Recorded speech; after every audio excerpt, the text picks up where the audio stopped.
and the Greater Dayton Area League of Women Voters presents Meet the Candidates, your chance to learn about the candidates running for office in the November election.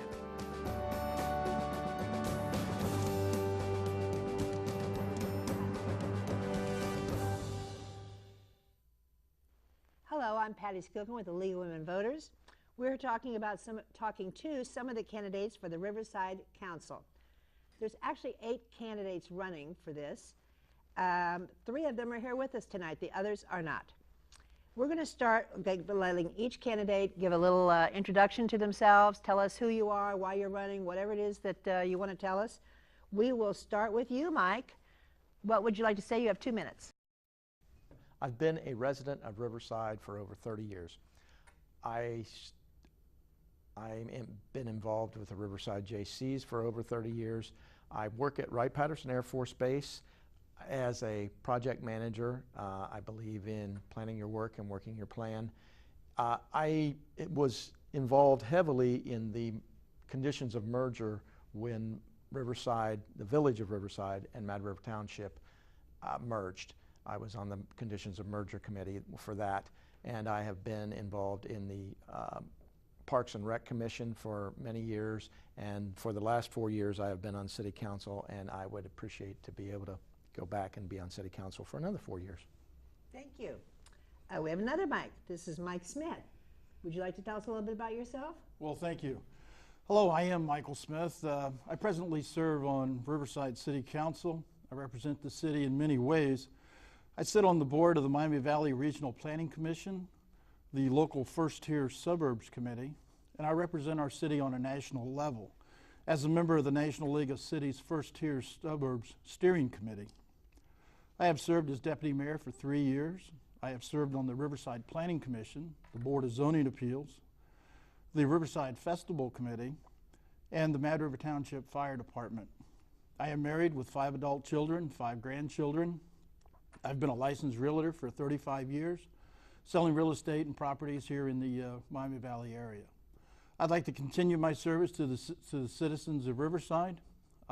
We have a nice plan that's moving forward, and I want to continue to do that and see our city through many improvements, developments still to come. Thank you. Alice, give us a brief introduction to yourself. Tell us a little bit about yourself and why you think you'd like to run for Riverside Council. Well, my name is Alice Waddell, and I've lived in Riverside off and on for 40 years. I'm planning on staying in Riverside. I have 2 children, 2 daughters, and 5 grandchildren, and I would like to have the opportunity to be on council seat and give back to the community. Thank you. Michael Smith, we're going to give you the first question. There are 8 candidates running for Riverside Council. Even though only 3 of you are here, there are 8 candidates. What's the hot button issue that's brought out so many candidates that want to be on the council? Well, it's a good question.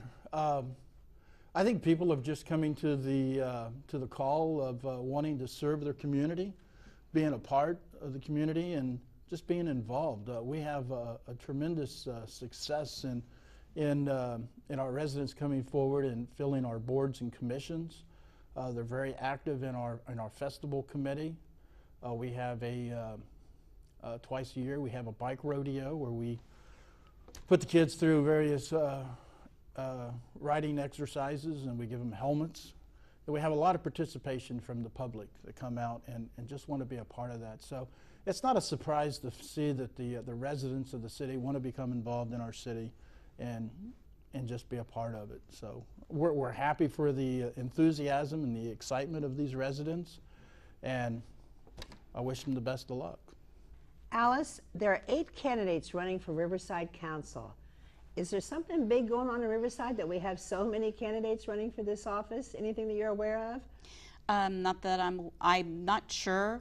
I just know that some of the seats were up and other people wanted to maybe give it a try. I'm certainly one that would like to have that opportunity and see where it goes. Thank you. I'm going to now go to Mike Denning. Why do you think there's 8 people running? Do you think there is a hot button issue? I don't believe there's necessarily a hot button issue. I think Alice hit it. People want to be heard and they want people to listen, but you have to remember that there are 4 positions open. So with 4 positions open, that's only 2 people. So normally in an election, if you have 1 position open, you would have 2 people running. So it's really not a lot of people running for a single office. There are 8 people running for 4 positions, so it sounds like a lot, but it's really not. I don't believe there's a lot of specific hot buttons. I do believe that the community wants to be a community and not a city. And I think it's just important for us to be a community and be a unit than it is. The city is the government. The community is the people that are involved in the community, in all the organizations, in the schools, and in the things that we do. And I think people want to feel like they know where their money is being spent. Most people in Riverside are fairly engaged in what's going on. They may not be at our council meetings, but they do. If you talk to anybody, when we were out getting signatures, they knew what was going on with council and what was happening, and they have their opinions of what we're doing right and what we're doing wrong, and we're more than willing to listen to that, and that's what we're here for. Okay, thank you. Alice, let's talk about Right Pat. How would you like to build a stronger relationship between Riverside and Wright-Patterson Air Force Base? I would like to see more possibly restaurants and shopping areas in that, where when people come in to visit, everything's right there, you know, for them. Like they stay at the motel and they're right at walking distance to everything. That's going to get, I think, would get more people into going to the museum, possibly a shuttle bus or something like that, because we have people that visit all over the world that comes to the museum. Okay, we're going to go to Mike Denning. You two are going to drive me nuts. I can't keep track who's who. You're Mike Denning, right? Yes, I am. Okay, goody. How would you like to build on the relationship with Right Pat?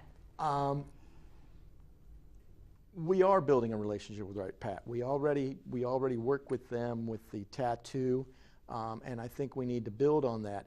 We sit at the very edge of the largest employer, single employer in the state of Ohio with Wright-Patterson Air Force Base. I work in Area B, so I have a very good relationship with the base. They pay my paycheck.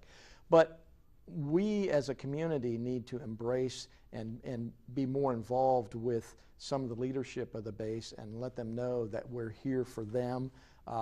I see not just the museum, but all of Area B as a possibility for economic development for the city.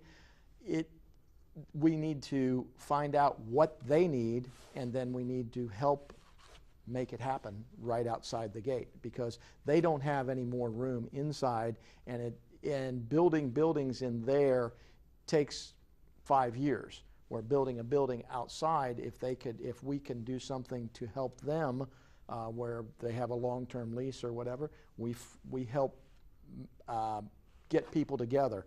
Find somebody that'll build the building and they will help fill it. That's what we need to do. Okay. Mike, the other Mike, that's Yes. you. Same question. How would you like to build a relationship or a stronger relationship with Right Pat? Well, the city of Riverside has been building a relationship with Wright-Patterson Air Force Base for many, many years.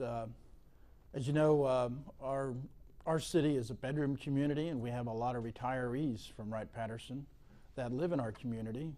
That was active duty over on the base, and when they retired, they chose to settle in our city, which is good because we're very close to the base and shopping and interstates and so forth. The continued building, we're members of the Miami Valley Military Affairs Association. We work closely with Wright Pat and its retirees, and the associates over there as well. We continue to work with them on projects that we've got going on across the street from the Air Force Museum, where our center of flight, where we're trying to develop that for office buildings and restaurants. They've been working with us. We've both been working together to find businesses to move in over there. The police department, the Wright-Patterson Air Force Base Police Department, they work with us. They back our officers up.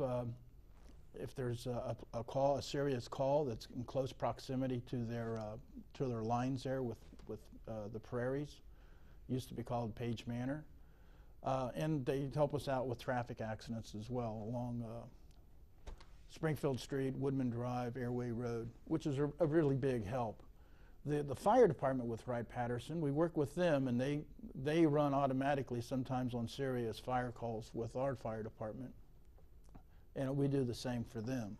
So we've been building these bridges over a number of years with Wright-Patterson. We continue to improve our efforts, and they do the same. So we have an active and very affluent relationship with them. Thank you. Mike Denning, we've been talking to a lot of candidates today, and we keep bringing up the subject of regionalism. What's your opinion of forming partnerships with other communities to eliminate duplicate services or to gain a bargaining power by being a bigger entity to deal with? How do you feel about regionalism, and how could it or would it or should it affect Riverside? Regionalism, it depends on how you define regionalism. Some people think of regionalism as one government over the whole county, and I don't believe that anybody is going to like that, because I think each city and suburb has their own, they don't want to lose their identity. But working together with other communities to get better deals on fire hose, salt, services, I think that's a good idea. Right now, Riverside is already sort of regionalized in a lot of things. We're part of the First Suburbs Committee, which is all the first tier suburbs around Dayton, and we work together to keep each other going in the right direction. We moved our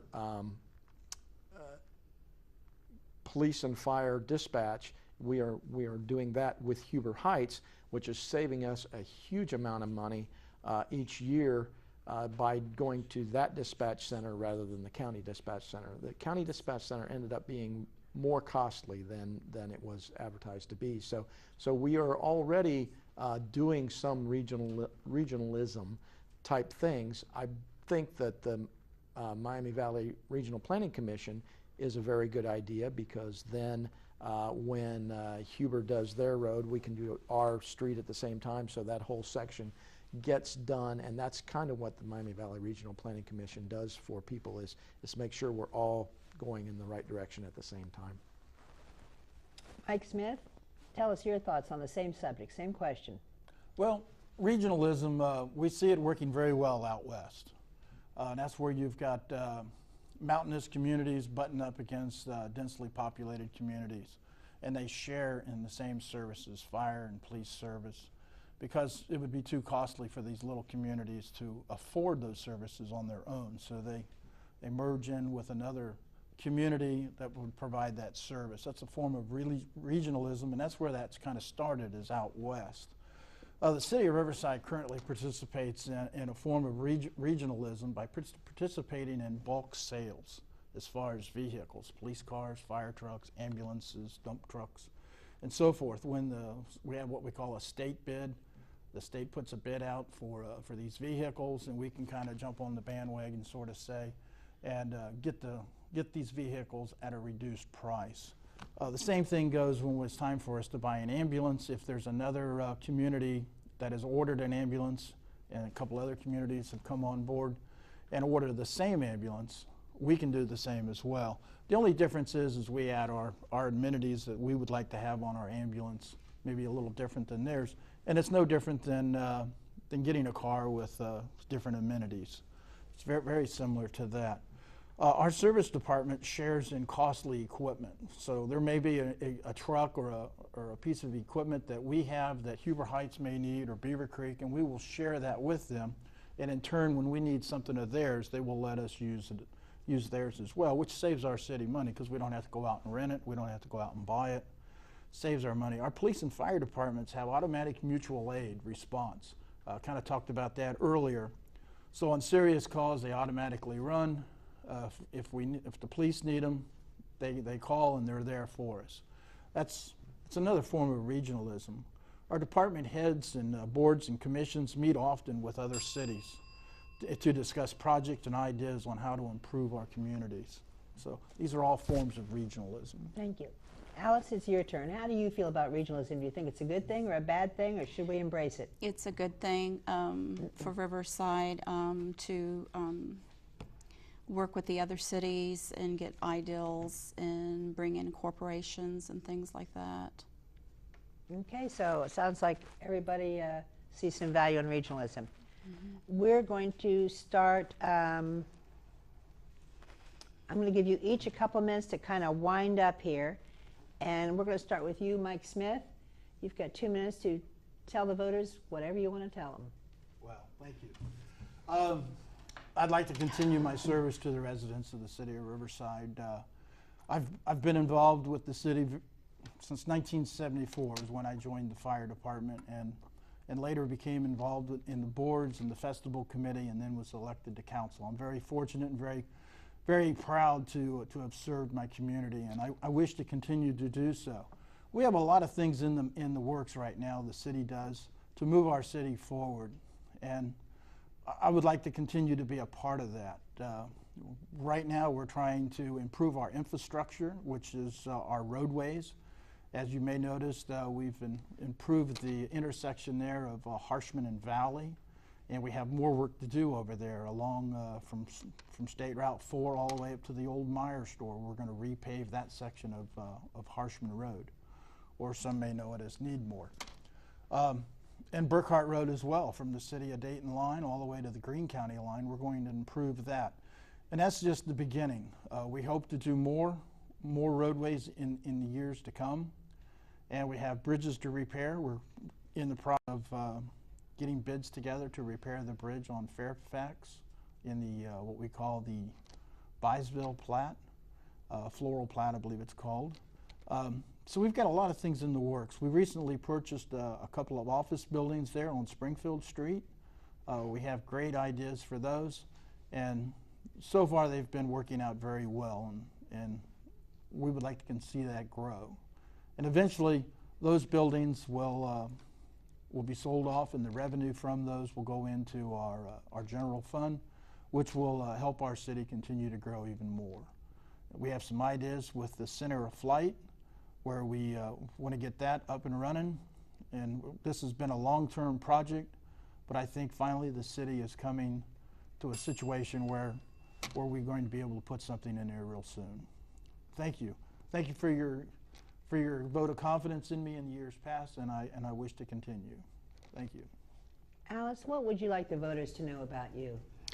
That I listen to people. I would love to have the opportunity to be on the council seat. It would be my first time. I'm a very strong-headed person, and just to give me a chance and see where it goes. Thank you. Mike, your turn. What do you want to tell them? My name is Mike Denning. Please vote for me in November. This was my first 4-year term. I wasn't sure whether I would stay with it and go for another 4 years. I enjoy this. I have been involved in the Riverside JCs since I was 25 years old, and that taught me community service, and this continues, by being on council, continues my community service to the community. By being a city council person, I can be out there and listen to folks, and hopefully we will make Riverside into the city and the community, more the community than the city, that you want the community and the city to be. Thank you. As I said earlier, there are 8 candidates running for Riverside Council. The 5 who could not be here today are Beverly Jean Campbell, Sarah Lomach, Shirley Jean Reynolds, Edward Shook, Wayne Small. Just so you know, their names will be on the ballots, but they were not here today. I want to thank the 3 who are here. This has been enjoyable and informative for our voters. The League of Women Voters is a completely nonpartisan organization. We never support or oppose a candidate or a political party. I want to thank DATV for providing their facilities and their airtime for these interviews. And I want to tell you also, the League of Women Voters will be sponsoring, staffing actually, a hotline starting October 14th. If you've got a question about where you vote or what identification you need, call the hotline 228-4041, 228-4041, and thank you for watching.